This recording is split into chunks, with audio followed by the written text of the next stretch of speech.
Hey, what's going on, everybody? Welcome back to the channel. This video, we are looking at the Prize Picks Thursday night football slate. We got the Jags heading to New Orleans to take on the Saints, coming off of a 5-for-6 showing on Monday night. Gerald Everett soulless, hit the over, passing yards on Dak. Keenan Allen clutched up in the second half, hit his over receiving yards. Both running back receiving yards hit. Pollard was especially free, going for like 4x his over-under. And then CeeDee Lamb was absolutely free as well. But Everett cost us, had a drop in the second quarter, which would have put us over. But it is what it is. Hopefully today can be the day. Still 2x if you use the slip. Got 6 props we're going to be looking at. Don't have the quarterback for the Jags on here yet. But I'm starting off with an under, which is something I don't normally do. We're taking under passing yards on Derek Carr. Saints, their offense really been struggling to put up points. They got Kamara back a few weeks ago. He's been playing well. He's been a big part of their offense, but Carr has been disappointing, throwing for under 200 yards 3 out of his last 4 games. He's thrown for under 150 in 2 out of his last 4 games. It's been pretty bad through the air. With Kamara coming back, they're giving him a lot of carries anyway, giving him some short passes. But I'm definitely taking Kamara over rushing yards at 50.5. I think it's just a spot where they're not really going to their backup running back much. You're seeing Kamara be on the field. He's their third down back as well, catching passes. So we're going under on Carr, over on rushing yards for Kamara. I think that's also a pretty nice correlation there. If your quarterback is going to miss passing yards, it's probably likely that the running back has a good day if they are going to move the ball and put up some points. So I like that a bit. I like Kamara more than ETN's rush yards at 64.5. Going over to receiving yards, I think Kamara definitely has multiple spots where he looks good. The receiving yards, rushing yards, receptions looks good for him. On the Jacksonville side, you got Ridley at 53.5, but Christian Kirk has been pretty much the go-to receiver in most of the weeks this year. Ridley's had a couple of big games, but otherwise he's been disappointing. You know, going for 30, 38, 40, 32 yards. It's not what people expected, especially after his first week where he lit it up and he's had one good game since then, whereas Christian Kirk has come in and he's just been steady. His line is a little bit lower at 51.5, and I think just have more confidence in him. He's getting targeted more often. He's getting more catches.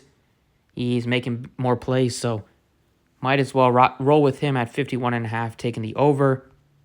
Another guy that's been playing well for the Saints all year has been Rashad Shaheed, the rookie.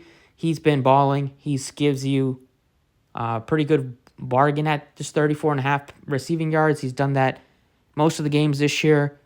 Missed it, right at that number against Carolina. Had a bad game against Green Bay, but that was also where Derek Carr threw for like 100 yards. So nobody's going to really have a good game when your quarterback throws for 100 yards. Receivers anyways, but 34.5, he's played one of his highest percentage of snaps last week, playing 76%. They're basically giving him Michael Thomas, who's never know with him. He's always likely to head to the locker room or get hurt his toe at some point this year. But either way, it's been him and Olave and Michael Thomas. They've been getting almost all the work. They don't really go to Keith Kirkwood and their fifth receiver too often. So if I had to pick between Shaheed's 34.5, Olave 60.5, Michael Thomas 52.5, I think Shaheed would be my favorite. Olave would be second. And then Michael Thomas would be third, just because he's probably going to be right at that number. It's likely that he could go under pretty easily, whereas Olave is definitely likely to hit. But he's also much higher than Shaheed, and Shaheed's, when he is hitting, he's hitting pretty sweat-free, like 85, 63, 89. He gives you that big play upside, so I'm taking him over 34.5. Going over to field goals made, it's a low over-under here, expected to be a pretty low, ugly game, so likely that some of these teams are going to get stopped, have to settle for some kicks. You got Brendan McManus. I think the Jags are definitely more likely to put the ball into the end zone. We know Doug Peterson is a pretty aggressive coach. Does like to go for it a lot on fourth downs when it's like 4th and 1, 4th and 2, 4th and 3. So for that reason, I'm going on the other side and taking Blake Grupe taking him over 1.5. Field goals made. Just feel like the Saints all year, they've been bad inside the red zone. They're always being stymied, not scoring a ton of touchdowns. So I think Groupie can get us 2 field goals.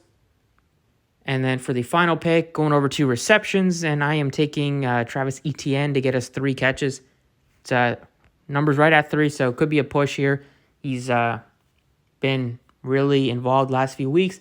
They're going less and less to the rookie Tank Bigsby. Etienne has just been balling. I was a bit eased into action in like week 1, week 2, just coming off of an injury. But since then, he's been playing a ton of snaps. He's by far the third down back. Bigsby only has 1 catch on the year. Etienne is definitely more of a receiving threat. He's also going to get more carries. Definitely looks good all around, but I think 3 catches is super likely, so we're taking that. So those are the 6 props I'm looking at for this Thursday night game.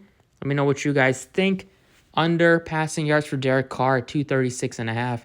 Over 50.5 rushing yards for Alvin Kamara. For 51.5 receiving yards for Christian Kirk. 34.5 receiving yards for Rashad Shaheed. 1.5 field goals made for Blake Groupie. And over 3 catches for Travis Etienne. Looks pretty good to me. Best of luck if you are using. Fingers crossed for a 6 for 6. I'll see you all next time.